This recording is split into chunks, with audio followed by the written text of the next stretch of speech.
Today on the Ave Podcast, more playoff talk.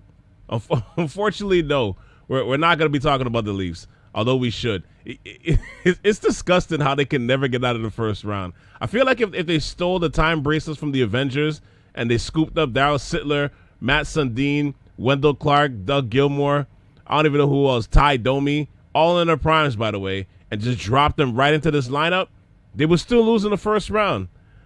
I don't know what it is about that team. You know what? I'm distracted. Let me stay on course. We're not talking about the Leafs underachieving. You know what? Because I invited South Shore family members Big Brother Curtis and Randall Walter, head coach of Excel Hoops prep basketball program. And because we're all Habs fans, we're not going to waste our time doing that. That Leafs conversation stays on the cutting room floor. We don't do that. We don't do that here. Like Jay-Z said in The Takeover, they only get half a bar. Anyways, we chop it up about the Celtics revamping their bench and the front office. We break down the Bucks-Nets upcoming series, discuss what the hell is going on with Portland, the Clippers-Mavs series, and more. This podcast was recorded on Wednesday night while we were watching Atlanta remove the Knicks away from MSG. So, of course, we talk about the Knicks meltdown, Julius Randle, and this is also before the Suns ended the Lakers season and their reign as champions. Now, South Shore is available wherever you listen to podcasts. Hit the like button, the follow button. Please go ahead and rate and review. Click on all those 5 stars right now. Go ahead. Put you back into it. There you go. And head over to SouthShore.com to check out the past episodes, including the latest episode of The Stoop, Code of the Sneaks, which you can check out on the South Shore YouTube channel or on the Foundation website, once again, which is right here at SouthShore.com. It's the Ave Podcast with Cal C on South Shore Radio. Go Leafs, go. Go Leafs, go. Welcome to the Ave Podcast with Cal C on South Shore Radio.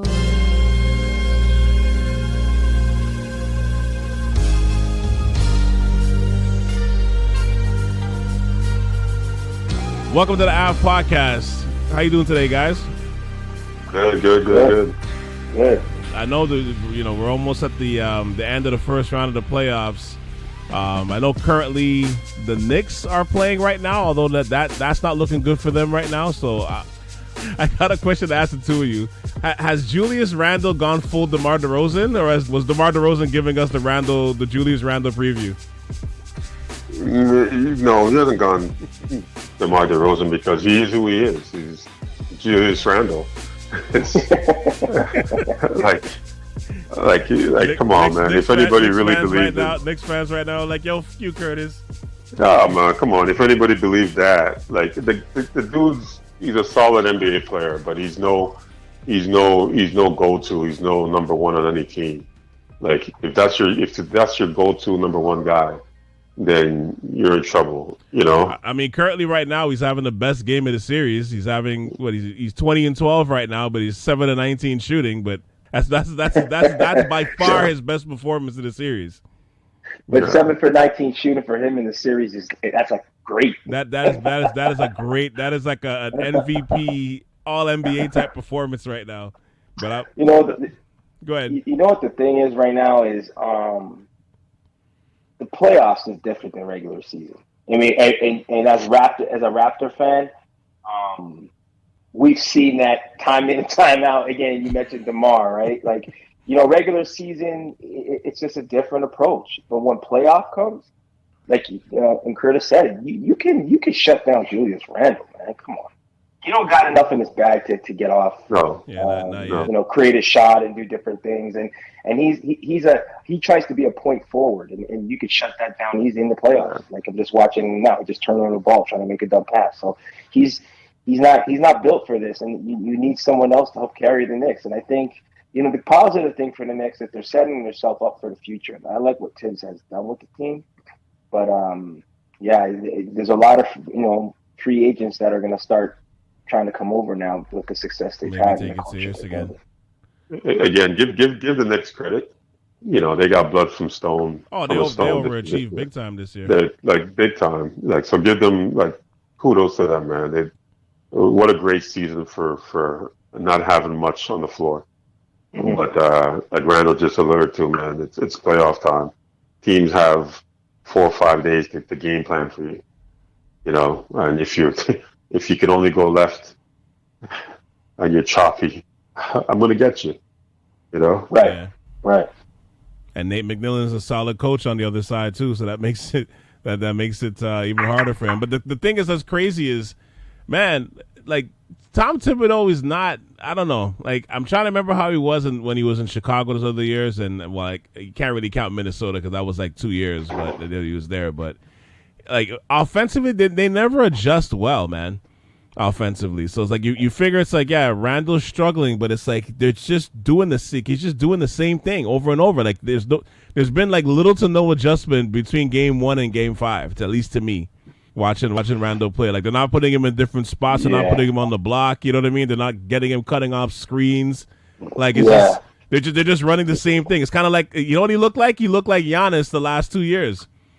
In the playoffs, where he's at the top of the key and just go make a play, and it's like, but he's not as physically dominant as Giannis, so he can't even do that.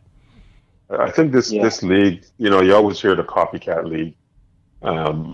This league being a copycat league, and what Randall just said, him trying to be a point forward. Not everybody's built to do that. You can't copy that formula. I think it's going to work because it's working for Boston with Tatum or somebody else or LeBron or whatnot. Yeah. That shit don't work for everybody. Not everybody's built. Not everybody's got the skill sets to do that. It's like now everybody's shooting threes when the Golden State Warriors just started with their 3-point barrage. Right? Mm-hmm. Everybody thought they were putting up threes, and stats says to put up threes instead of mid range. But not everybody's Klay Thompson and Steph, and Steph, but we're still going to put up threes, right? Like Randall, I honestly, I hate to see, like, to me, like when I see him bringing up the ball, I'm like, yo, go back to old school. Give me a little 6'5'9" point guard and just give up the ball and run to the block, man. You don't have the skill sets to do that shit. Go to the block, post up, use your skill sets, use your size. It's I don't know, man. And the game has changed too much. And the thing is, I don't mind you developing those point forward skill sets because it helps you in the long run. But you have to have a base of something, right? Like the base for him shouldn't be him at the top of the key all the time. Even though that's what he's been doing this whole year, and he's most likely he's going to be like probably like the All NBA third team at this stage, like for the in terms of the regular season. But I don't know, man. Like it's. I look at it. I'm just kind of like, man, like this is like full DeRozan. I'm watching full DeRozan right now. Like this is crazy. Like he can't do anything. Well, how much of it is it that he can't do it? And like I think it's a perfect storm of what you both are talking about or alluded to earlier. Like I think some of it is on Tibbs. Right? Yeah. Like exactly. Like I'm not saying that he can't bring up the ball sometimes. But there was a point, for example, I think it was game 1. The first 3 quarters, he shit the bed. Like he was playing the Julius Randle game of bring up the ball, turn it over, chucking threes from all over the place. And I don't know if Tibbs got in his ass, but then he like Calvin, you just said, they ran some plays, some screens, some down low screens with him and Noel coming off, backside screen, hitting the low block. Getting finding his rhythm at that. They get in the ball with some pick and roll action and driving to the hoop, using his size with a mismatch off the pick and roll, right? To screen. Like he was doing, there were some different mixes going on that was working because he's getting shots closer to the bucket, right? Mm-hmm. And when he was missing was because he was just chucking it up, rushing his shots and not just taking his time with the mismatches. And I don't understand why he's not recognizing that. It's almost like he's fighting what God gifted him with, his size and his skill set, right? His skill set. Like you utilize that with a mismatch with Collins down low. Like you could, Collins may be a little more athletic, but he has that size to create space and get some baskets, right? So I don't know. I think the length is bothering him too. Yeah, but if you use your shoulders and your ass and your hips, like he's got all that. Like he's got that natural weight and girth. Like he can move those guys around, man. With regards to the length, he can pump fake, get the shoulder in them. just old school basketball. But everybody's gone away from that. Ah, geez, this game is out of hand now. Good Lord. Yep. 92-73. Yeah, I just saw that. Good Lord. All right, I guess that season's over. But, it was fun while it lasted. I mean, it was funny because I remember the whole leading up to the playoffs or after game one. Remember their chants, we want Brooklyn. We want Brooklyn. It's like, no, you don't even want the Hawks, bro.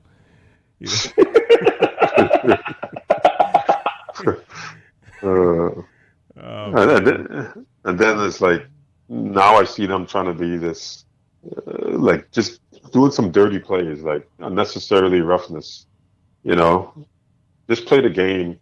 It's almost like they're trying to go back to that old Patrick Ewing, stuff. Beat you up. You know what I mean? Yeah, it's funny. I'm okay with it though. I kind of missed the trash talking and the physicality, but it's but not when you're shitting the bed. Yeah, I was gonna say, but clearly it's not working. When you have Trae Young bullying you and acting like a G on the court, that's kind of tough, man. Like Trae Young's the size of my daughter. Actually, almost looks like her. Just receding. Like, come on, man. Like, I give full respect to the man, but like, you know what I mean? Like, someone take a fine by just taking him out, or give him that forehand shiver where he comes through the key and knock his little frail ass out. But you know what? I think even if that kid got a hard hit, he's built. I think he's built a little differently. I think he will be up and back at it again. Yeah. Okay. Yeah, I think he's built a little differently. I think he's got that fire in him. Yeah, he don't got that Vince Carter pink panties on him. No, he's got that fire in him, man. I think his mindset's a little different. I really like that kid. He's got that fire, man. I wasn't a big fan of him, but this playoff series so far at least shows me that he has heart. He has a lot of heart. Because he came in right away, like in the series when the series started. Like he wanted all of the smoke. He didn't want some of the smoke. He wanted all of the smoke. Oh, he wanted it all. He was ready to be the villain. He wanted to be the remix of Reggie Miller. Like he was saying it right off top. Yeah. So I'm like, okay, at least he's embracing it. I like it. Yeah. I like that. But yeah, this Knicks team, it's like going forward. It's like they've set themselves up pretty good though. I don't know what kind of cap space they have, but they've set themselves up pretty good. The interesting thing is, I think next year or after next summer, Julius Randle's up for a new extension. So that's going to be interesting after watching this playoff performance. Because I think he's cost himself some money. Yeah, you don't throw the Isaiah Thomas at him? They were talking max at him, like at least his max, not like the max, but like like they're talking like big money for him, and I'm like, yeah, after this playoffs, I'm like, we're gonna have to see, because I think he cost himself some M's. He cost himself some. But I mean, if you open the bank and you give him the max, I don't think it's a bad thing if you slide him. If you get somebody to be a number one, a true number one, and slide him to number two. You know what I mean? Or even number three if you could. But to me, number. I was going to say that I was going to go back to number three. But for them to be number three, they're not going to get two dogs in front of him in the first year. Yeah. So I think next year, if he's slides to number one, slides from number 1 to 2, and then the following year he slides on to 3. So within this next 2 years, you get two people who are true Batman and Robin, and have him as a Joker. Then I think you're good. But I think because of the season he's had, he kind of tipped his hand, and they may have to open the bank to him. But I don't think it's a bad thing. Again, just I'm not sure who's going to be out there, who's willing to come to New York. He's got to be slid down that pecking order, man. Well, they're coming back. There's 94-78. All right, keep going. Sorry, I didn't mean to cut you off. So what about the Canadian RJ Barrett? What's your thoughts about him and his development, future, etc.? The kid's obviously got talent. I think he's shown well at times. Still a lot of things to work on, especially his touch from distance. He's improved stat-wise, but it's not clean. So I'm not entrusted with it as much as his stats show. I think he shot like 40% or something like this year from threes, and it looks good, but I'm not confident in it. I think there's some growth. He's gonna grow. He's gonna continue to get better. I think he's got a bright future. I don't think he's ready to in regards to when we're talking in terms of Batman and Robins. I don't think he's there yet to be anybody's Robin yet. No. You know, I think he's a piece in a puzzle. You know, he's got some work to get to be a Robin. But do you think he can ever be a Robin? Forget Batman. I think he can. I think there's work there. I think there's some good. He's proven some good things. He's stepped up. We all know he's not shy. We all know he's got that fire to be a Robin. You just got to improve his skill sets, right? Yeah. But he's got a good future. He's got a good future, but he's got work to be. Like I said, he's still got ways to be a Robin. You know, but he's young, so you know, not everybody's gonna jump into the fray and be a Jason Tatum off the jump at a young age, right? Yeah. And I think with early success, especially with AAUs and especially with AAUs and coming out of AAUs and going to college and doing one and dones, people put this ideology out there that these kids are going to come out and be stars right off the jump. That shit ain't. It's not realistic. It's not real, man. Not everybody's a Doncic. Not everybody's even Trae Young. Not everybody's a Trae Young to come out and do that. You know, it's a growing process, and you have to be patient. You know, again, he's got a lot of talent, but he's got a ways to be He's got a ways to even be a Robin. I think it's a good foundation, you know what I mean? But that's I think it's as far as you take that expectation. And I mean, again, he doesn't turn. Just looking at his info here, he doesn't turn 21 till June. He's young, so, man. So this month he turns 21. So there's a lot of time for him to to go through that process and stuff. So that's the thing. People start judging putting the expectations of these young guys that are early. Rookie year, yeah, too early. Basically too early. from the rookie year, yeah. You're writing him off at 22. You're just like, can everybody calm down, please? Like, can he at least get past his rookie contract first before you start calling XYZ a bust or XYZ this guy's whatever? Like, can we wait? Speaking of which, let me pivot a little bit here. Last night, I don't know if you guys caught the game, but it was a crazy game between Denver and Portland last night. But crazy game. Lillard went off. He went off. And there was a ton of memes of him, voicing his frustration, from soul food memes to Tupac by the locker memes and and Juice.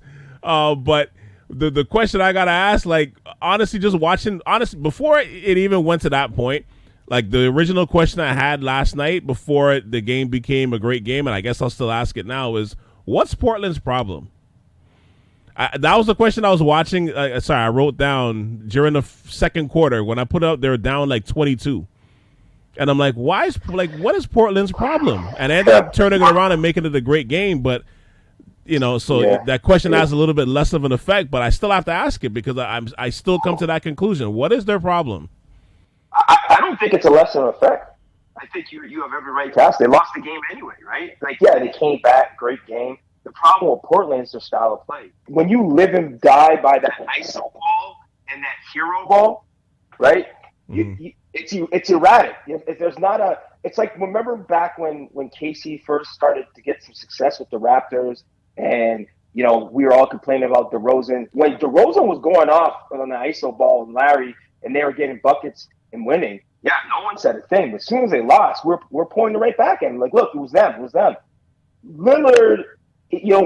When he's just taking the ball across half court and shooting it, yeah, it can work. But a lot of times people forget it doesn't always work. And what happens is now you're trying to get into some type of offensive rhythm, some offense of consistency, and you have guys just sitting there all day like, pass me the ball. The only two guys on the damn court that scores is McCullough and Lillard. That's it. Once in a blue moon, one of the bigs will get some buckets. I know Norm Powell. But Norm Powell's kind of that microwave type of player. So, like, for me, it's like there's no flow and sync in their offense. So, if they're on, it's great, but you can't sustain. Again, we're talking about playoff basketball. A 7-game series, you can't win like that. Yeah, what's your thoughts, Curtis? I agree with the style of play. At times, it's detrimental to winning series. I think a big part of it too is their backcourt. It's a small backcourt. As talented as those two guys are, it's a very small backcourt. Coupled that with the hero ball, the small backcourt, the NBA, and being a copycat league, like I said earlier, everything's a pick and switch, and there's mismatches again on the other end of the court. Yeah, and even on the offensive end, again, these are series. These guys are game planning for these players, for Lillard and McCollum, days in advance. Now you got length on them. The shots aren't going to come as clean. I mean, my man went off yesterday, and he's capable of doing that at any given day. But for them to win tough series, both of those cats got to have games like that. But there's only one ball, right? But I think a small backcourt really hurts them, right? And then you compound that with Powell. Again, he's not a very big guy. Yeah, right? Powell's like 6'3". Yeah, so the game is changing with players playing multi-positional wings and guards and so forth. But when you look at Portland, they don't have that. Those guys can play one or two. The game has changed to the point that you should be able to guard. The two should be able to guard a three. But nowadays the threes are 6'7", 6'8", 6'9". Yeah. Everything's a switch, and they get messed up in the moment. Then again, you throw in Powell. Sometimes they got all three of those cats on the court at a time. 6'3" and under. Yeah. If there's mismatches they're always getting rebounded, and then guys, they can't stop somebody on the other end.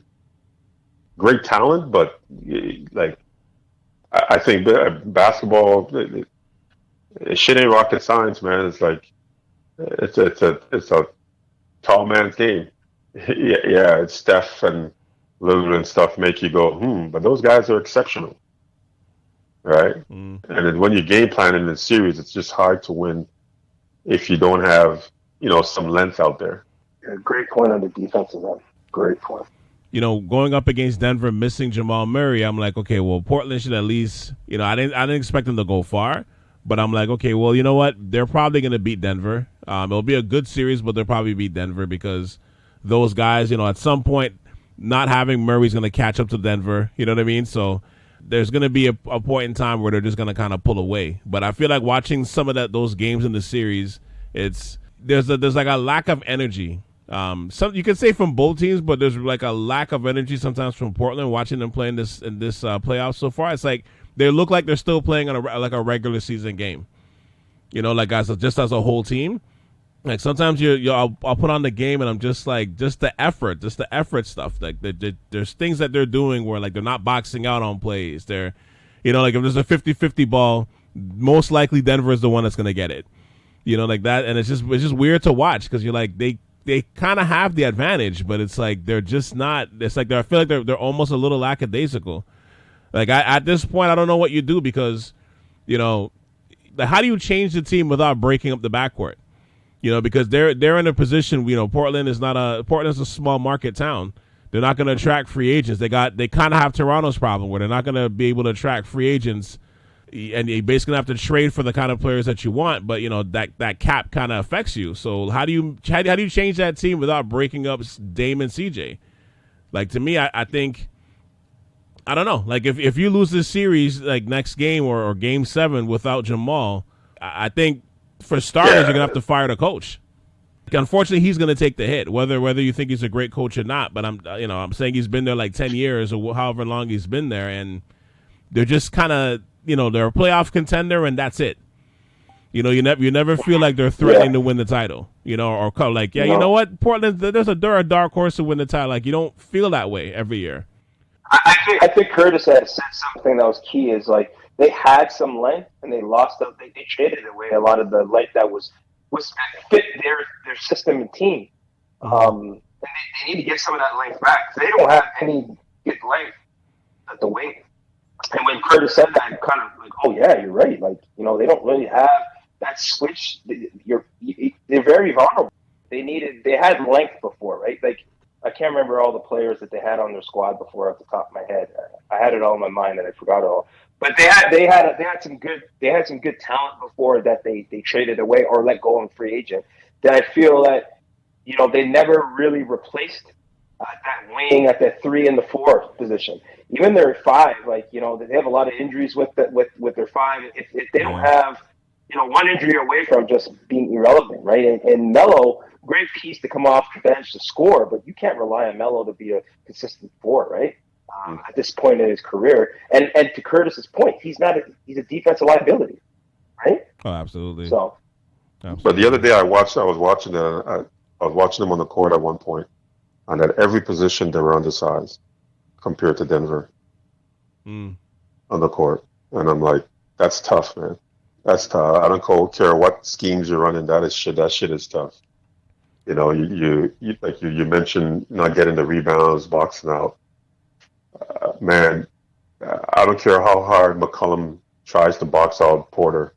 That's a hard ask. You know what I mean? Yeah, exactly. It's a hard ask. Those loose balls that you mentioned, I'm 6'9" and you're 6. Although you may hustle your ass off, my long ass 7'2" wingspan is probably gonna get that ball, right? Mm-hmm. So Right. I think length really plays into their problem. I don't know. Like I said, going forward, I don't know what you do with them. I think they're kind of stuck. Like unless you get rid of like CJ probably, but Hold on. Utah is up by 20. 47-27. that I believe. Wow. that I believe. That I believe. We're gonna get to them in a little bit, but that I believe. I just look at Portland. I'm just like, how do you improve the team? How do you improve? Like ultimately, you would love to keep the backcourt just because they can be explosive and they do work well together, even though they're undersized. But my thing is, do you go after a DeMar DeRozan? I don't know. Like, who do you go after? Like in that option, like for that team, like that improves them or, you know, gives them like a solid front court. Like I don't know who you go after. There's Kevin Love, but Kevin Love is making $30 million, so you're gonna have to trade somebody. Kevin Love doesn't fit their team. He's done. He's too old. He's a spot up shooter, and he can't play deep. I personally think you get rid of McCollum for some length at the 2 guard. Yeah, That's what that's tough. It's tough to let him go, but I get it though, because it's you've been doing the same thing for the last like 5 years. Yeah. What's the sense? I mean, I love McCollum, but again, it's too small a backcourt, man. If I can offload him for some length, a good offensive 2 with some length, 6'7", you know, at the 2 spot, I'll definitely do it. Well, I mean, if it's between the two, you obviously, I don't think it's a choice. You have to trade CJ. I think Dame is just too valuable. Yeah. Oh yeah. What would you go for in that case? Which I agree that you need to get rid of. You can't. I wouldn't add DeRozan to the mix, but would you trade? Would you trade McCollum and sign DeRozan, who's a big 2? No, because I don't know, man. I don't think you do. I think the same result will happen again. I mean, the reason why I say that is because DeRozan has become like I find that DeRozan has become more of a facilitator, and Dame can play off of him at like more like that too, right? More of a scoring threat where DeRozan get his, you know, off of the bounce, dishing, you know. I'm just curious. No, it's a good question, but I just because the free agency period. The list of free agents this year is not strong. Like I know we discussed this before a few months ago, Randall, but like it's not strong. Like all the superstars other than Kawhi, like really most of the superstars that was supposed to like impact this free agency classes, they've all signed their extensions, right? So. Right. So that's why I'm like it leaves it like the cupboard is basically thin at this point in terms of free agents. So it's like who do you go after that's gonna like help them? Like for them, they're not. It's not a place where you're gonna attract free agents. And then what's the assets that you're gonna trade to get somebody to come there? Like you're saying with Kevin Love, but like for him, he's from Oregon. You know what I mean? He's from Oregon. I know he's a little older, but does he kind of help? Do you trade like Zach Collins for him? You know what I mean? Because Cleveland's still trying to go young. Do you trade like a Zach Collins over there and another piece? And if you can keep CJ and you get him there, would it make it a little more interesting? And probably not, because again, then you struggle defensively. And then Love on top of that is also very injury prone. Plus, it's a $30 million cap hit. About to say that's a lot of money for a guy who I think his days are way behind him. Right, exactly. Yeah, so I don't. That's what I'm saying. Like I don't know what they do. Like even if they knuckle up and they win these next 2 games, like they're gonna go up against probably Phoenix most likely, or the Lakers the next round, and like you know where that's gonna go. That's not gonna. They have a better chance against Phoenix, I would say, but it's still not gonna go well for them. It's not gonna go well for them. What do you guys think of the Celtics restructuring their franchise today with Danny Ainge stepping down and Brad Stevens becoming the president of basketball operations? What were your thoughts when you guys saw this today? Because I have some thoughts, but I want to hear you guys. We'll start with you, Curtis. What were your thoughts on this? I wish I had friends in high places as these guys do. That's all I gotta say. It's good on Brad Stevens. I think some people are going to start calling for his head. Say it with your chest, Curtis. Say it with your chest. You could do it. I think some people are going to start calling for his head, and but I said I wish I had. These guys seem to get great opportunities after great opportunities. I would like to see that extended to other people as well. Those type of opportunities. Well, I'll say it. As far as Stevens, is concerned, do any of you feel a way about this? Like, does this move fall under the quote unquote Blanc privilege? Of course it does. Come on, man. Listen, man. If this was guys, let's be honest. If that was Dwayne Casey, it was chalk. Dwayne Casey be coaching the Etobicoke Thunder. Okay, so let's not even go there. Brad Stevens was underperforming this season. Even last season, I think he got lucky by being the Raptors. I think the Raptors gave that to them. That's all white privilege. That's all white privilege right there, because he doesn't have the front office acumen. He was just gaining the respect as a coach, right? Mm-hmm. Like, I think he had another career as a coach to get that opportunity to run a We're not talking about running like a franchise like the Timberwolves or We're talking storied franchise. Yeah, one of the most storied franchise, not even just in basketball, in all of sports. And this man's gonna be running in front office for them with zero acumen in that realm. Listen, I give Brad Stevens his respect for the coaching job he's done, with the Celtics. Like, he has brought him to some type of relevance with the young roster that they got. But to run a front office is a whole different ballgame. And I'm not saying, Danny Ainge, hey, I've never been an Ainge fan, but one thing I can tell you is that I respect his acumen and his approach on things. It may not have been my approach, but in retrospect, if you when you're sitting in that chair, it's not easy. But at the same time, man, I don't know. I would have liked to see someone else get it of the darker shade. You know what I mean? I just laughed because, like I said, I was talking to somebody 2 days ago, and I'm like, "Yep, that Celtics series is coming to an end. Yeah, and they're playing Brooklyn, and everybody expect them to lose, and then." Of course, Walker got hurt. It made it even worse. But I'm like, Stevens is gone. I wonder if he's going to start. I was joking and saying, I wonder if he's going to start looking at a college gig again. And then I wake up today and I see. He was rumored. Was it? He was rumored midway through the season that he was going to go back to college. Yeah, go to the Hoosiers. Yeah, Indiana. Oh, Indiana. Yeah, that's right. I remember that. Yeah, but I was joking. And I was joking, saying 2 days ago, telling my boy, I'm like, I wonder if he's going to go back to college again. And I wake up this morning, and I see that, and I go, wow. I'm like, he just, on the cups of being fired, and then lands in a more cushier job. You know. Yeah.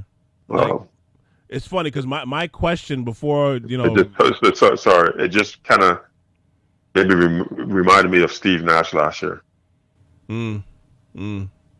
Yeah. The question I initially had about Boston, because I wanted to talk about them prior to all this happening today, like the question I was going to ask is, what do you do with Boston? Just because, you look at the last, 6-7 years or whatever, right? You have all the draft picks, you have all those, like all the Brooklyn's picks, and the way Danny Ainge's moving, you're like, okay, they're gonna have some superstars. You know what I mean? Like they're gonna land all these guys, and they had all these moves. They weren't able to retain all the stars that they had, from Kyrie to they trade Isaiah Thomas, but they had Kyrie, Gordon Hayward, Al Horford, like all these guys basically left, and they never got like the rumor, like the Durants and these guys, and nobody came to Boston, right? So they're in a weird place because even though they have a very strong 1-2 punch, like very few teams have a talent like a Tatum or even a Jaylen Brown as a 1-2 punch.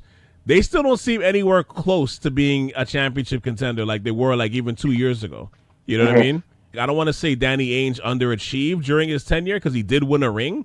You can never say he underachieved through the whole process, but it wasn't as great as we thought it was going to be the last few years, especially after acquiring all these picks. And to me, it kind of shows you that, like, just because you stockpile all these assets, that doesn't guarantee you future rings. Like you're watching it with Philly with the trust the process, and and it's like you landed Embiid and you landed Simmons, but they still haven't won a ring, at least not yet. And OKC's about to go through that now, but it kind of shows you, like, again, none of that guarantees you anything. You're stockpiling assets, but do these assets want to stay? When you're stockpiling these assets, are you in the right city? You could be the right franchise, but guys don't care about that as much now. So is Boston the right city for these assets to want to come, and big time free agents going to want to come? You know what I mean? Like, are those the kind of the same thing? So it's like, I don't know. Like it just leaves them in a weird place. Yeah, I think it's a bit of luck. I think they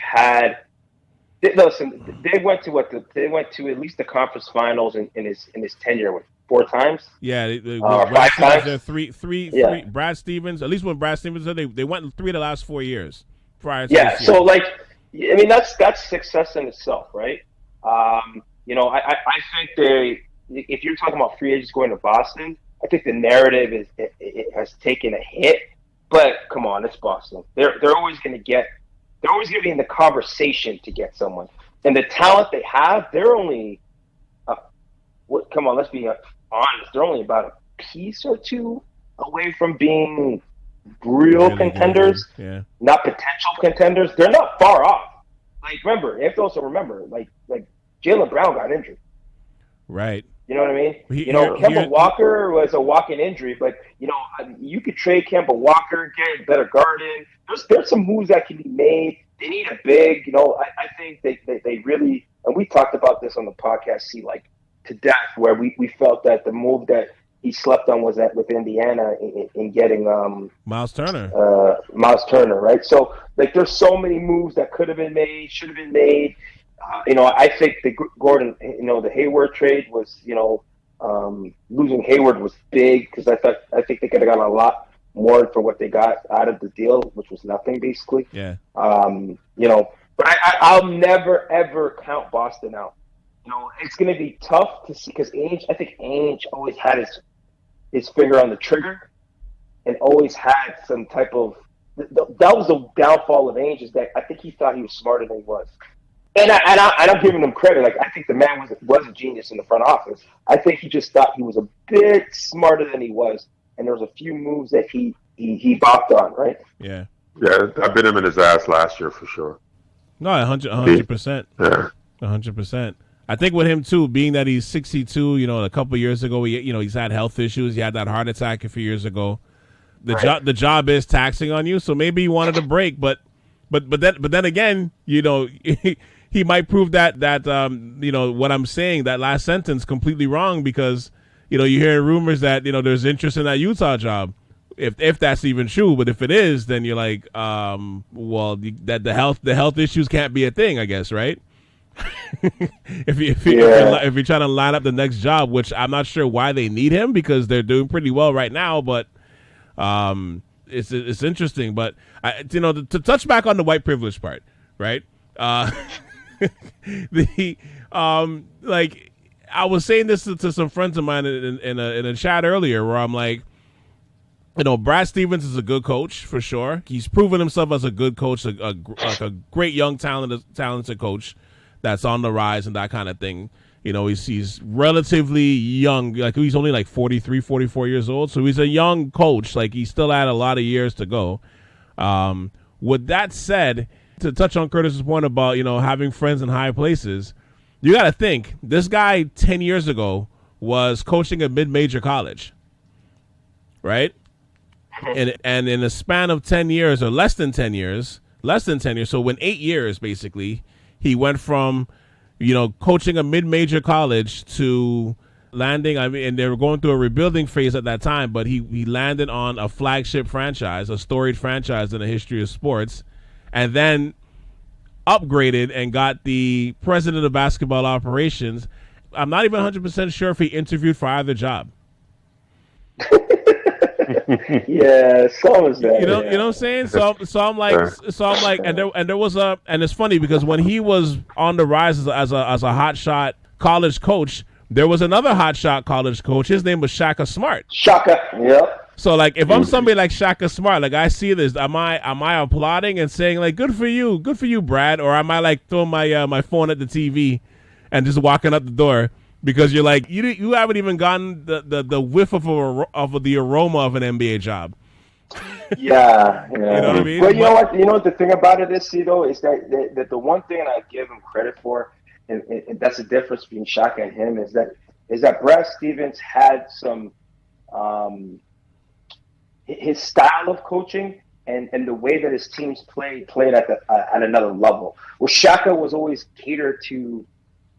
Like his strategy more helter skelter, like defensive, disruption and stuff like that. Where Brad Stevens had more of that NBA kind of offense already implemented, which showed what he potentially could do at the next level, right?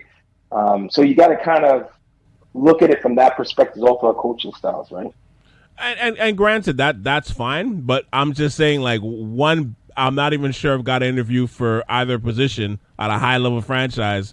And the other one's coaching at Marquette, so it's like, it's just interesting when you look at that from that lens. Like, but hold on, Brad Stevens was way more touted than Shaka was. When Brad Stevens was looked at from some high majors and another NBA team. Oh, but I'm saying, so was Shaka Smart. He went to Texas. At one point, Shaka was the premier guy for a lot of jobs in the NCAA. Yeah. Right? He chose the wrong one in Texas because Texas is not a basketball program. No. Yeah, you're right. Yeah. But that to me, it's like when you look at those two, because they were kind of on a similar level. You know what I mean? Like a similar trajectory. Yeah. And like one, like I said, one got these positions without barely being interviewed. I'm not sure if he even got interviewed for those two jobs, and the other one, like I said, has he even gotten a call for an assistant coach? For the Thunder. You know what I mean? Like, has Patrick Ewing? Mm-hmm. Like, look at all these players that Patrick Ewing was known to be way better played than half of these players that became coaches. Derek Fisher and all these guys. And he couldn't even get a job. He had to go to Georgetown. He was assistant coach on Orlando for how many years? Come on, man. Show the man some love. He could have at least got an interview for the Knicks job. I'm waiting to see if Sam Cassell gets a break. Well, I'd like to see him, Adrian Griffin, because like I think with Boston, I think Boston, Boston in this past, they've had black coaches.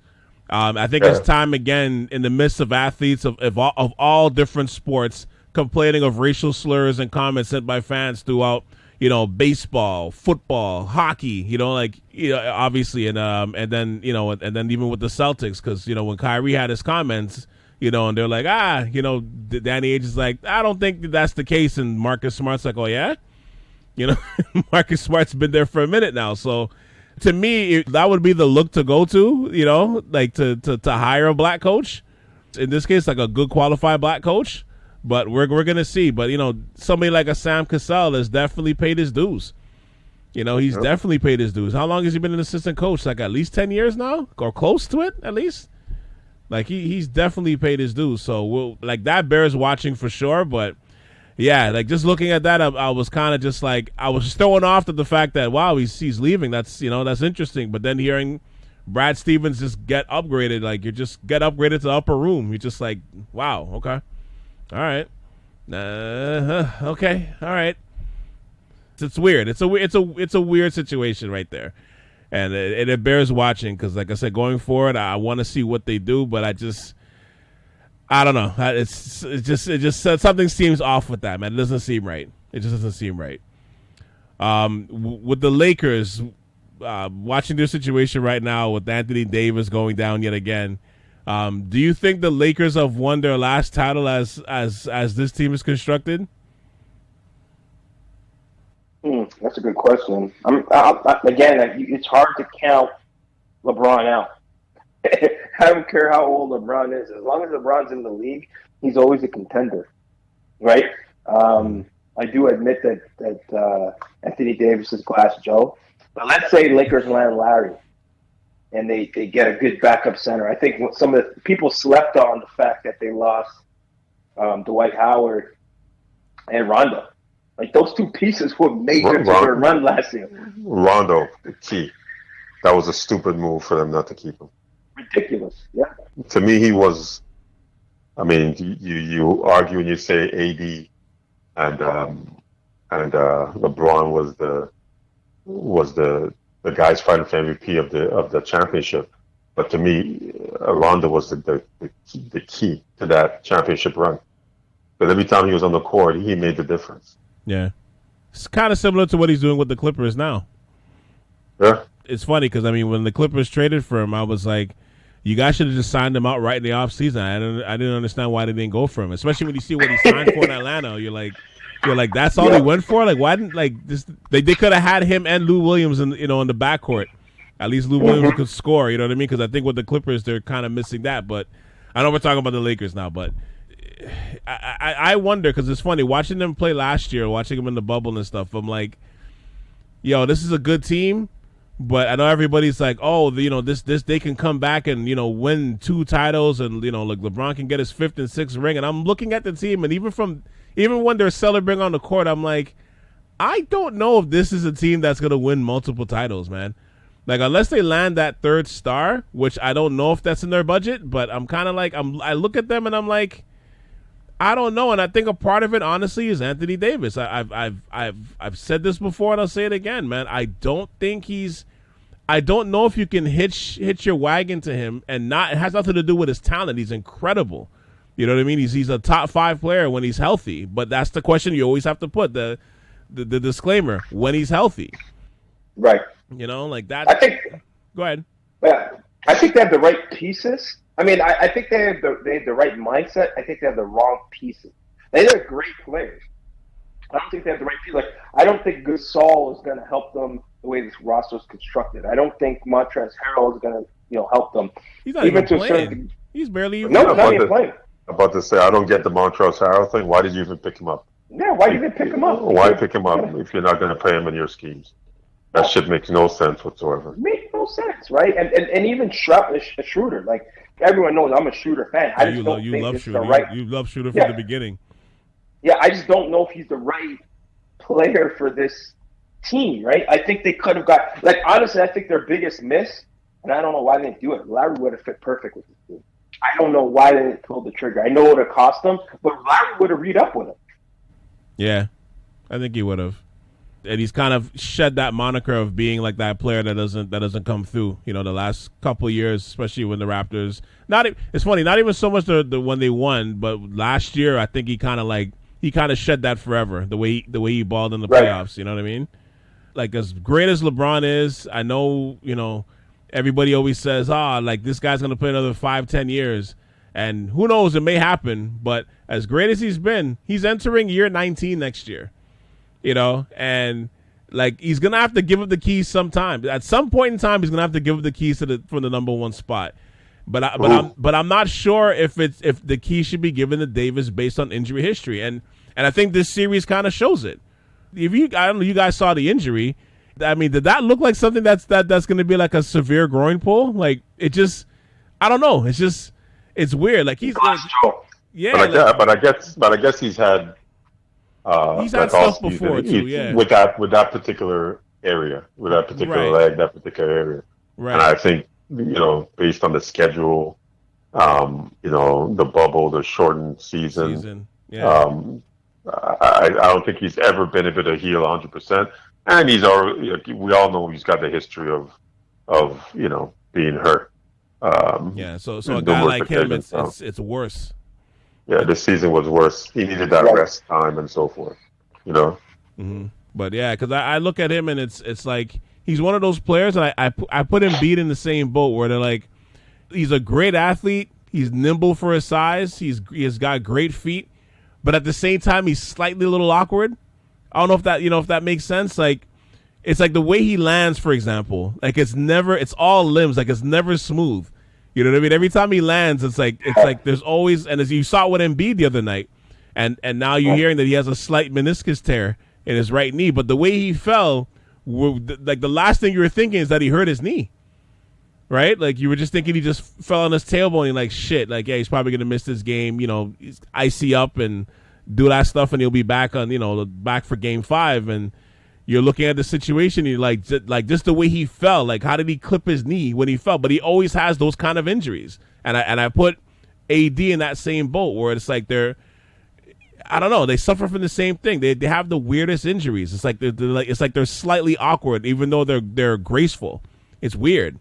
I don't know. I don't know what to. We'll never know what it feels like to be a footer. No. Yeah, Curtis, I'm sure you're the closest one. But if I was 6'8", I would. I was 7 feet. I would walk all over these guys. You're like, no, you won't, bro. No, you wouldn't. You'd probably trip all over your own feet. But it's funny you say that, because I was just about to say the fact that those two guys are footers, it makes a whole difference in life, man. Yeah. And although you may look at Anthony Davis and say he's of slender build, he's still a footer. Even in a slender build, he's still a footer. And that's the way you land. He's graceful for his size, but it's still a lot of weight. It's still a lot of compound weight. Usually they have problems with their feet.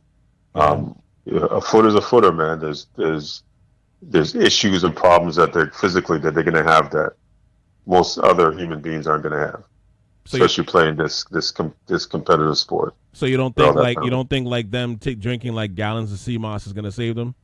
Possibly.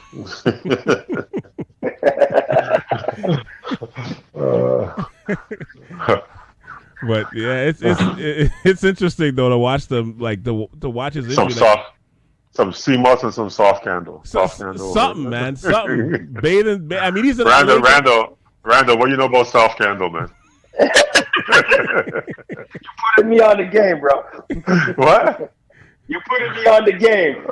You have me at sea moss.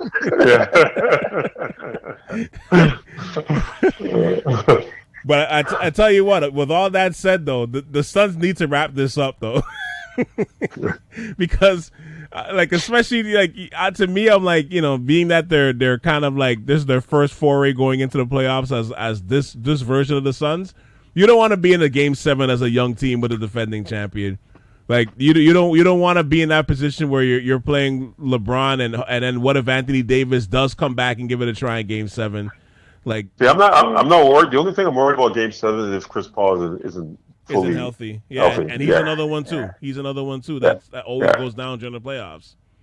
If he's healthy, I don't. Even if they go to Game 7, I think they're good. If he's healthy, to be honest with you, but he hasn't been healthy.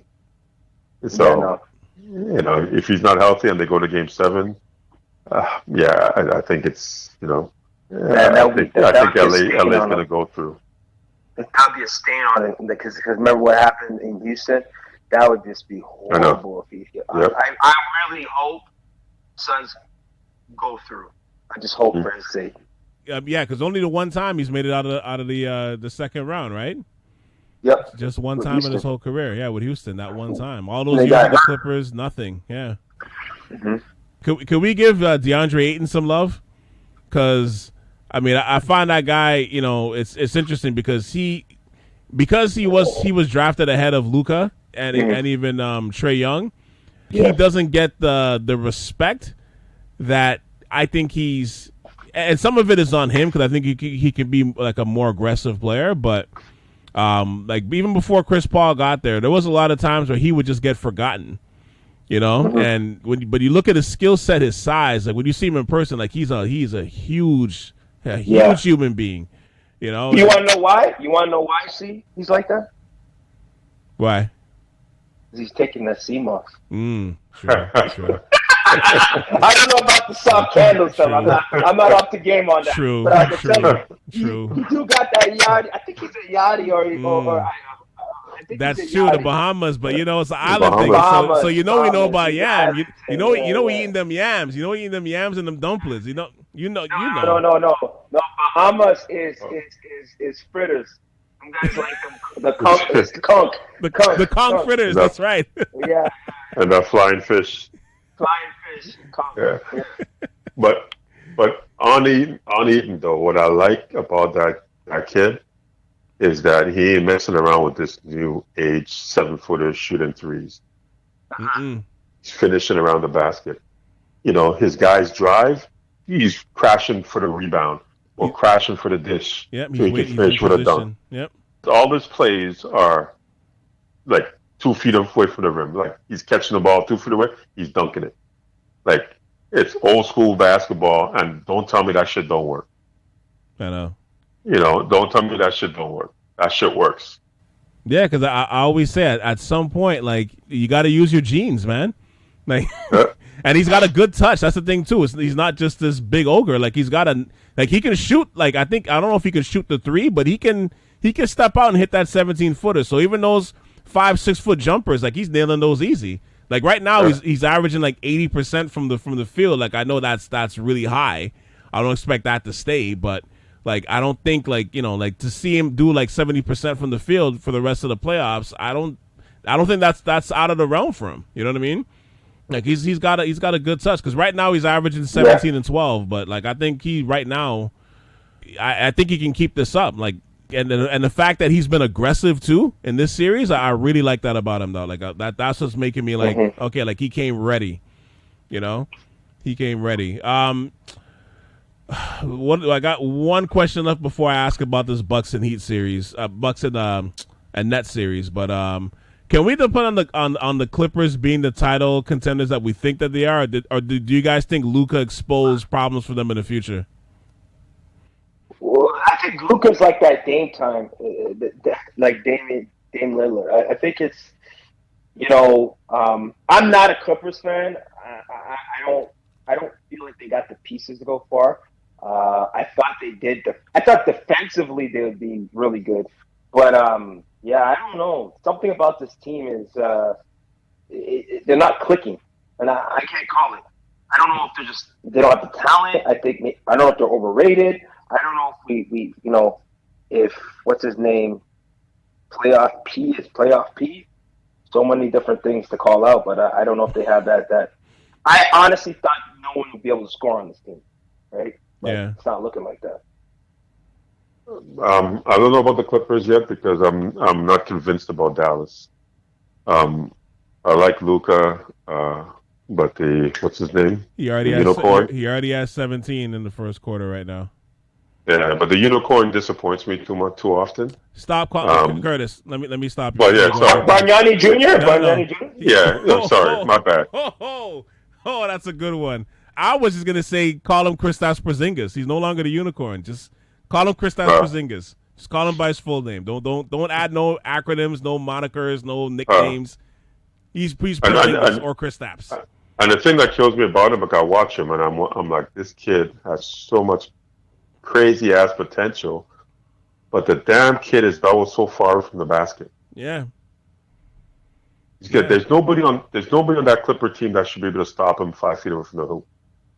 But he's always floating around. Sometimes I honestly just blame it on the coaching, because I don't give a F. If I'm a coach, I'm like, yo, dude, get in the paint. Well, Pick and roll, get in the paint, dump, use your height, use your length.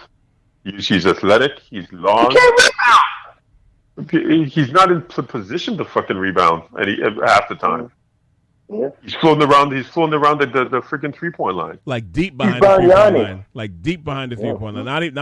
Not even like on the line. Like he's like floating like 5 feet behind the line half the time.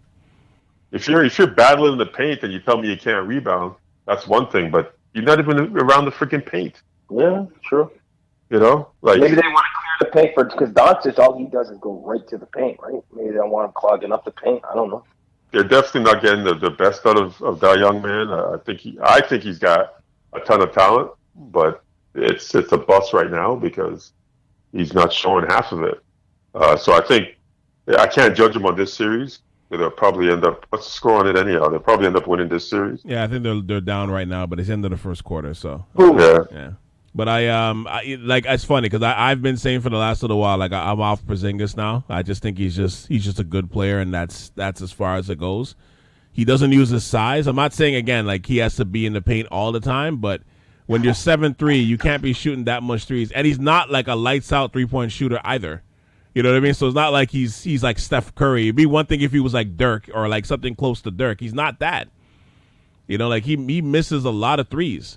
I just find it weird that like he keeps floating. Like he doesn't even duck in. You know what I mean? Like just get catch little passes and shoot like 10 feet from the hoop. He's not even doing that half the time. I don't know if they don't utilize him properly. I don't know if it's because the offense is too Luka-centric. I don't know what it is, but I just don't like. Like I said, to me, he's no longer the unicorn. He's just Kristaps or Bargnani Jr. Again, I go back to coaching. A lot of it is coaching, and you look at Philly, what Philly did with all of a sudden this year, Embiid's an MVP candidate. Yeah, because Doc came in there and just said, "Nah, this is what I want. This is what I need you to do. This is why I need you to cut down shooting so many threes. I need you to get in around the paint and do your work." And he's unstoppable. Unstoppable. When he's not injured, he's unstoppable. Yeah, true. CMOS, Randall, CMOS. but it's funny though because I like too many cheesesteaks in there. You know what I mean? That's what's hurting them. But it's funny because even with him too, like they're gonna give the MVP most likely the Joker. Because even though he's had a great all around year and he's been unstoppable most of the time, to me the best player I've seen play all year, to me watching all these games, to me is Embiid. Like I think it's Embiid and I think it's Curry's a close second. But I know because of injuries he's gonna get penalized for that. But to me the best player I saw all year was Embiid. Like he's been unstoppable all year. Like and on top of that he's playing D. He's playing at a like a defensive player of the year type level, So he's giving to you both ends of the floor. The team's number one in the league. Like to me, I don't understand. Like to me, he's more a unicorn than Kristaps. Yeah. What did I hear say on ESPN the other day? They mentioned Embiid and they said he's some coach in the NBA. I forgot who was made a comment that he's the best all around player center that he's probably seen the game, like in like 30 years. Yeah, probably since the game. Yeah, for sure. Yeah, he's incredible. Like even like before he got hurt, this past series, like when the games that he was playing, like it just looks easy. Like there's nothing you could do. It's not even like he's banging you. He's sidestepping you. He's stepping back. He's hitting the occasional three. He's getting it on cuts, ducking. Like it's just any way possible. Like he's getting it in all facets, and then he's stopping you in the other end. To me, he's the MVP of the league, but I know he's not going to get it just because he missed like 20 games. To me, he was the MVP. But going back to the Clippers, like I think they're an interesting situation because they don't. I agree with you, Randall. They don't have that vibe that they click. You know, like they got new pieces. Like I think Ibaka lost a lot of time this year with his bad back. But when you look at their team, like there's just something missing.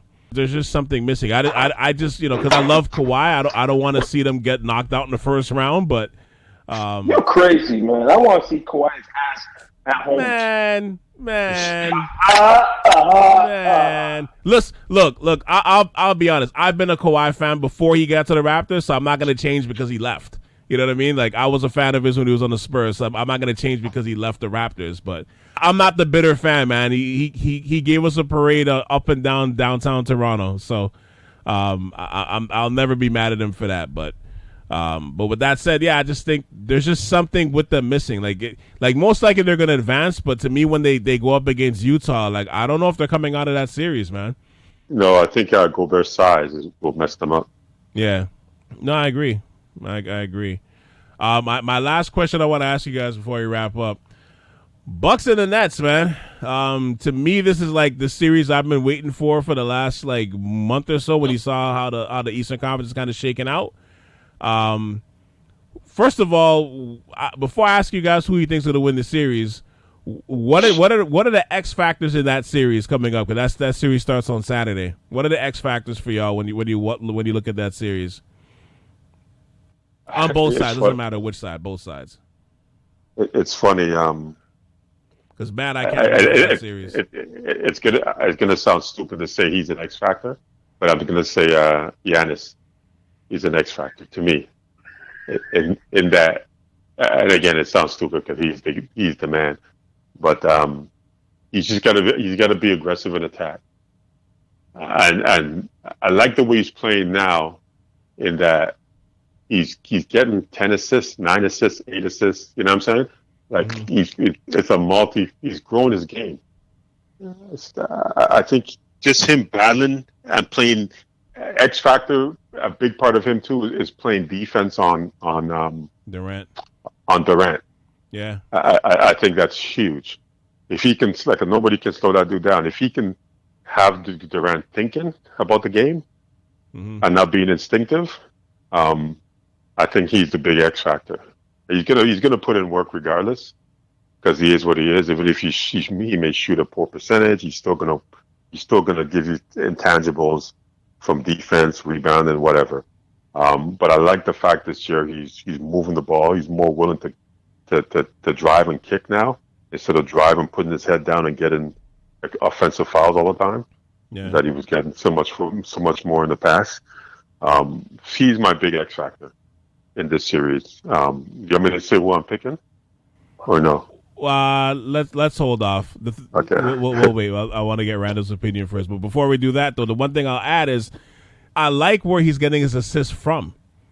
So it's not just drives. Like, he's posting up. He's doing mid-post. You know what I mean? He's getting the double teams from those areas, and it's affecting the games better. Like, it's more suited for the playoff basketball. You know what I mean? So there's not like a wall, like the Great Wall that's waiting for him in the key every time he drives now. Now he's starting off closest to the basket, so it's just affecting things earlier. And he's willing to pass it. He's a willing passer, more so than he was in the past. Yeah. He has better pieces around him, so, you know, I think it. And I think he was pretty willing before too, but yeah. Yeah, but now it looks like he enjoys that shit more. You know, but I think they went through the fire the last couple of years. What is it, 3 years where they failed? Yeah. And this is a great growth process they've gone through. They've earned it, you know. So, but anyhow, go ahead. All right, Randall. What are your what's your X factors going into this series?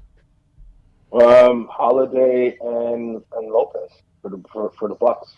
Because to me, it's hard to stop a Brooklyn, basically Team USA, right?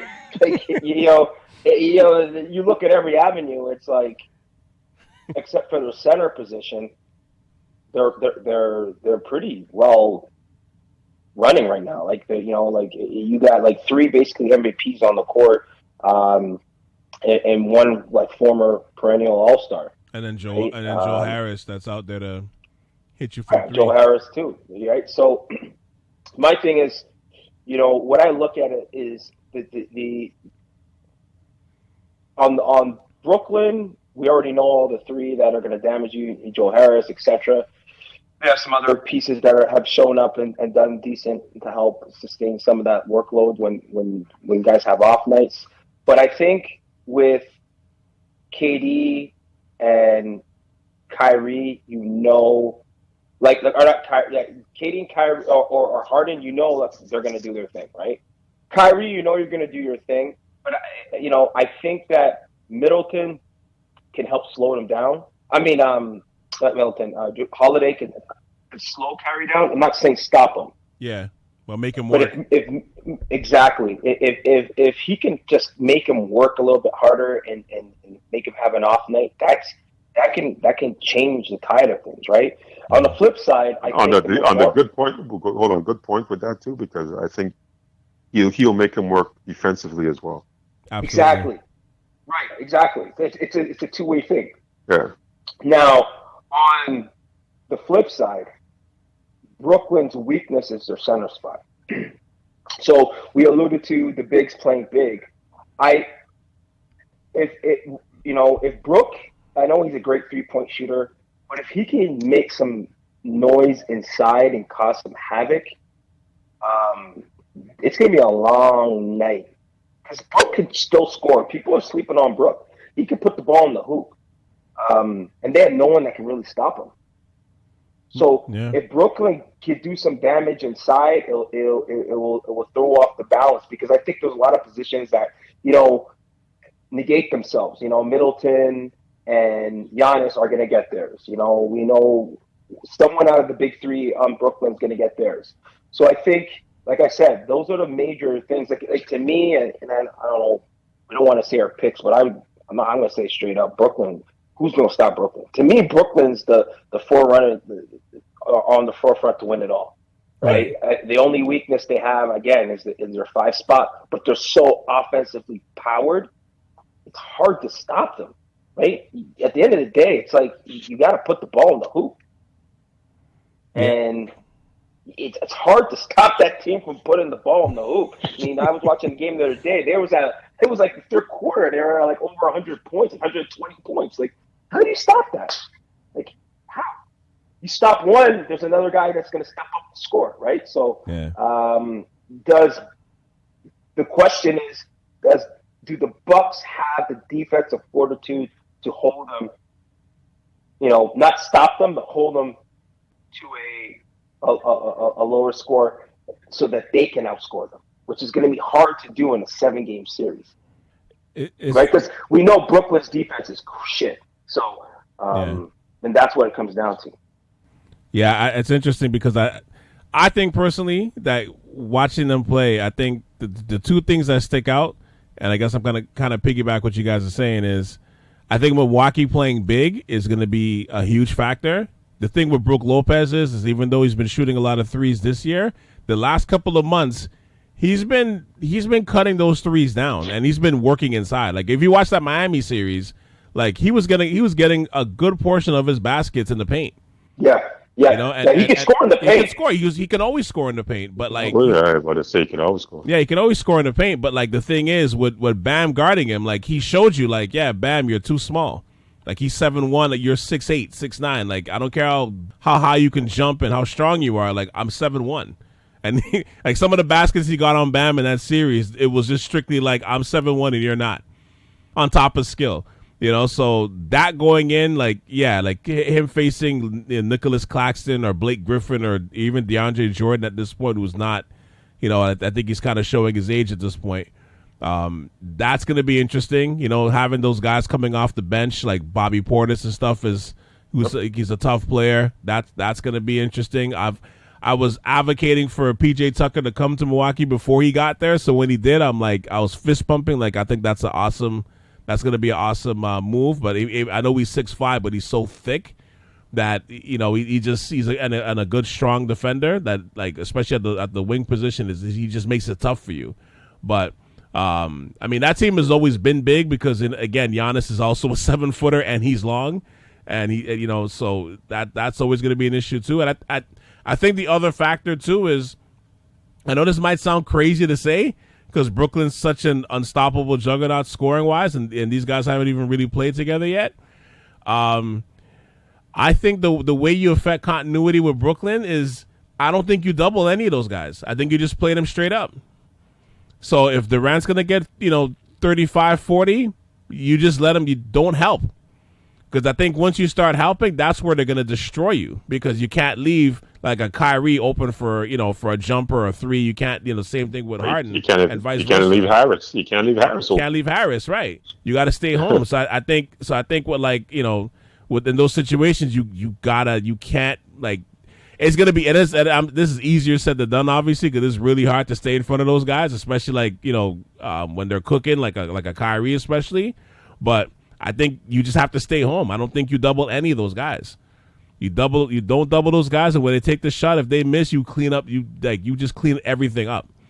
And I think if you can do that, if you can keep those guys within, those three especially, within 80 points, I think if you can keep them within 75 to 80 points, a game, in that aspect, you have a great shot of winning the game. If one's getting 40, the other one's getting 30, Harden's getting 25, 15, and 9, that's where you're just you're done. But if you can keep them with around 80 points, about 25 each, like average, I guess around there for the three of them, you have a great shot of winning.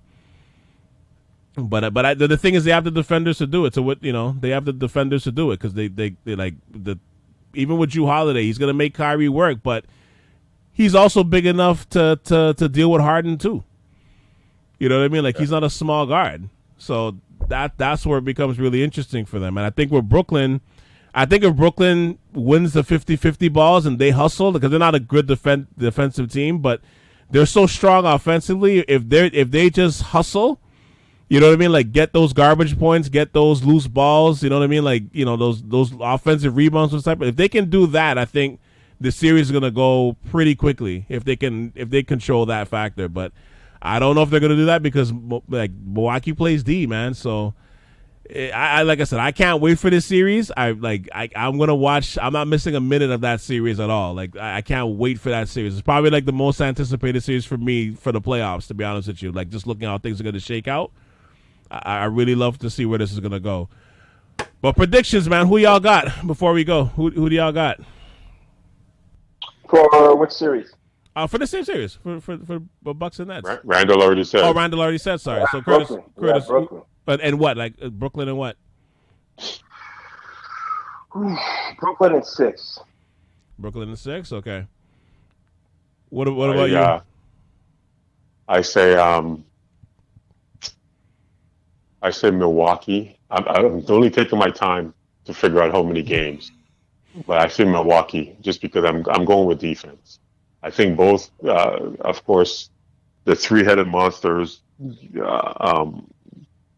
Offensively, they can't be stopped, but they give too much away defensively.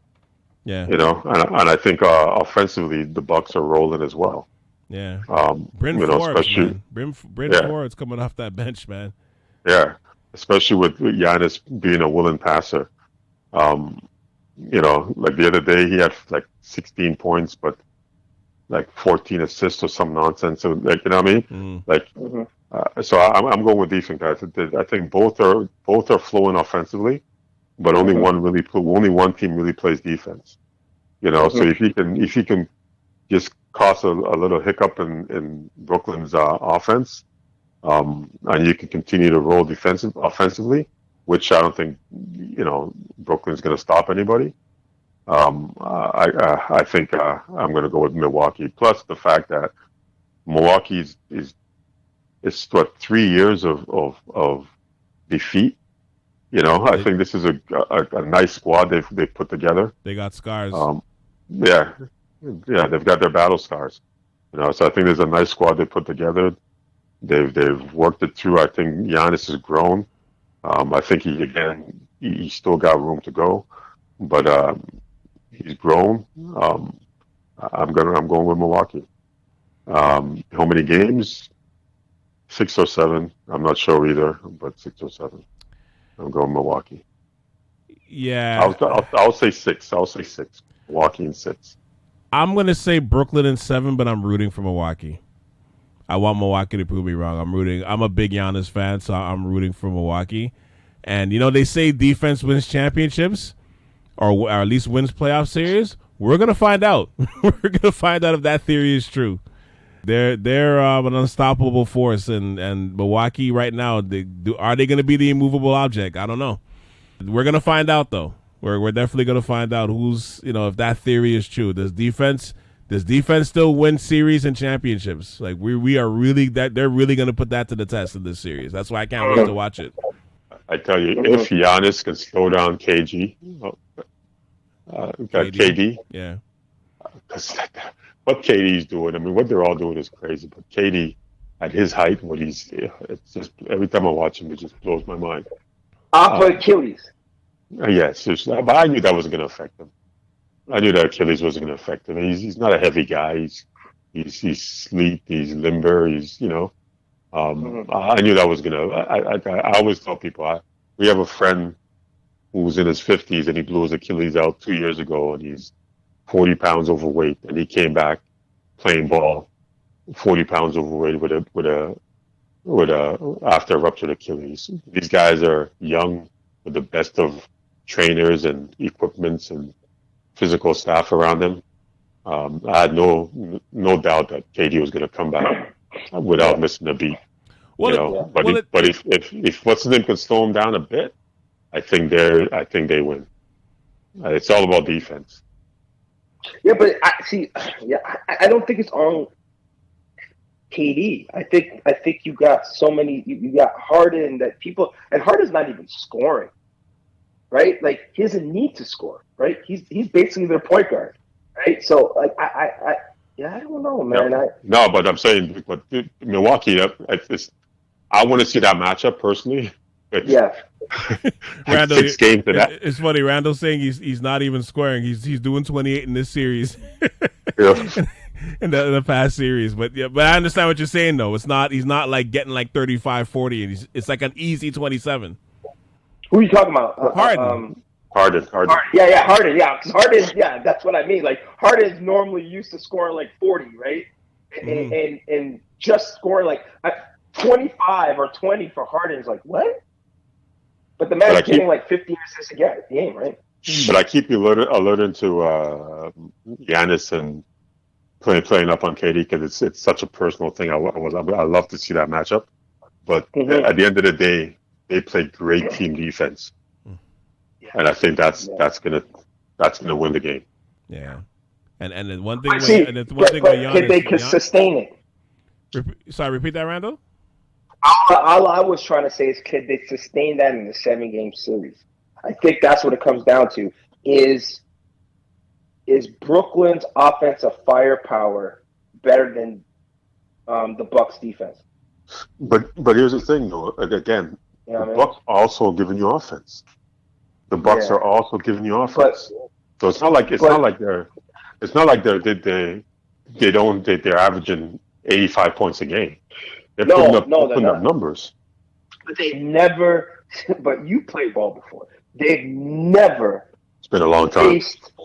But think about this: when you chasing around a team to that magnitude, like you exert a lot of energy playing full gone down defense on a team that's that offensively efficient. They've not faced a team where at least at 4 positions all can score at any time at will.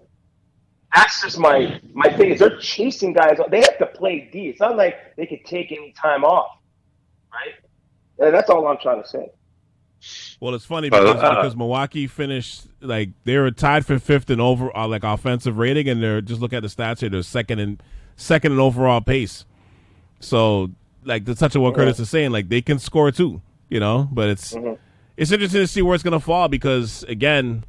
I think to me the key is, and again, this is easier said than done. Can you single guard these guys? Can you keep these guys in front of you? Like if they're killing you with threes and jumpers and they're staying in front of you, have a hand in their face, you You know, like you just pat him on the back and say, man, great shot, great game. And just you walk off the court like, hey, I did all I could do. But they weren't blowing by me and breaking down my defensive structure and being in the paint all the time and, you know, kicking it out for open threes. And you know what I mean? Like they're not breaking the defense down if they're staying in front of you.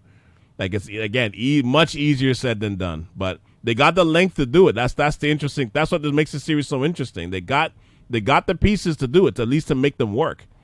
You know, I really like their toughness too, with Portis and Tucker, and you know, Giannis is tough. Tucker, like they're tough, man. They're a tough team. Yeah, they are tough. Yeah, and that's the one thing with Giannis. Like Giannis, you know, he's coming with it. Like he is coming with it every night, like every second. He's not as skilled as the three guys on Brooklyn, but he is coming with that work every night. Like you know that. You know what I mean? Like. You know you can depend on that. You know, he's crashing boards, he's dunking on you, he's screaming on you, he's coming to pelt shots off the glass. Like he's coming with everything. You know, it's funny. All I can think of is that one play in the last time they played each other when Giannis blocked KD off that step back. Oh yeah, I remember that. Yeah, and I was like, wow, that's incredible. Like that was incredible for him to block him without fouling. Like wow, I know, and got him like easy too. That was a crazy thing. You got him easy too. So like I said, man, I can't wait for that series going forward, man. And we're probably going to be talking about it in a future podcast because you know that I think that series is going to bring a level of excitement. I just hope it goes 7 games. That's all I ask as a fan. It's going to go 7 games. Right. That's all I could ask. On that note, fellas, look, thank you guys for hopping on the Ave Podcast today. As always, yes, it's been a pleasure, and like I said, we definitely got to do this again. You know, during the rest of the playoffs here. We're only in the first round, so I'm kind of liking the playoffs so far. So I'm hoping it stays to this level of excitement so far. And sorry, Knicks fans, sorry, bro. But again. Yeah, they should be happy. They overachieved, man. Yeah, for sure. Like they nobody expected them to be hosting a playoff series this year. Nope. You know, not at all. And they overachieved, and I think Atlanta underachieved, and then came, you know, towards the end of the season, caught some fire, especially with McMillan taking over the helm. But I don't think people are giving Atlanta the respect that they deserve.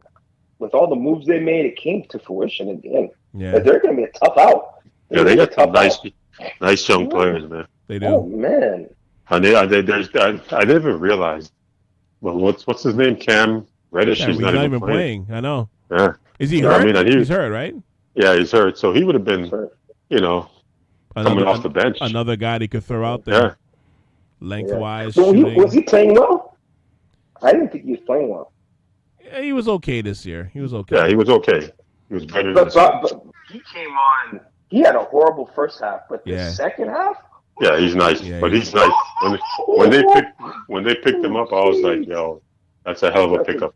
That's a hell of a pickup. Like, yo, the first half, I was like, what's up with this guy? Second half, man, this guy was averaging like almost 30 points a game. Well, I think it's props to McMillan. McMillan, I should say, because. You know, once Lloyd got fired, you were like, man, like, hey, listen, I was not a fan of the Hawks. Like, I watched them play, and I wasn't a fan of Trae Young because I always thought Trae Young was trying to be Steph Curry. You know, like I think he kind of like, you know, smoothed out the edges with Trae, and it's like I think Trae kind of scaling things back a bit, like really helped the team. You know, like he really helped the team. So going forward, it's like, yeah, they're gonna be playing Philly in the next round. As long as Embiid is healthy, like Philly's gonna win, but it's gonna be a good series. Like I expect there's gonna be a nice series, and you know, you're seeing Atlanta. They ain't afraid to talk shit right now. You know, Embiid and them love to talk shit, especially Embiid. You know, he's ready to be a villain and rile up his own fans, and I'm looking forward to that too. That's actually gonna be a good series too. You know, but oh hell yeah! But like I said with the Knicks, man, sorry guys. Like, you know, you guys got a chance to host a first round series, but in reality, you probably really didn't. Nah. Hey, goodbye.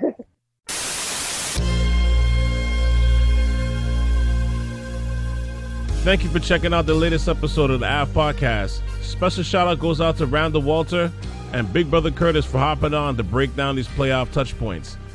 Hit the like and subscribe button or your favorite button, whichever pops up on your screen. Leave comments where you can. Thank you for supporting the show as always. Check out the latest episode of The Stoop, Code of the Sneaks, the 3-part episode of Sneaker Culture right now on the South Sharav YouTube channel. And also, we're going to be doing an updated episode on cord cutting culture, which will be out in about 2 weeks. So make sure you look out for that one too, right here on South Sharav Radio. For Big Brother Curtis and Randall Walter, this is Cal C. And you just tuned in to the Ave Podcast on South Sharav Radio. Until next time, folks, peace. We out.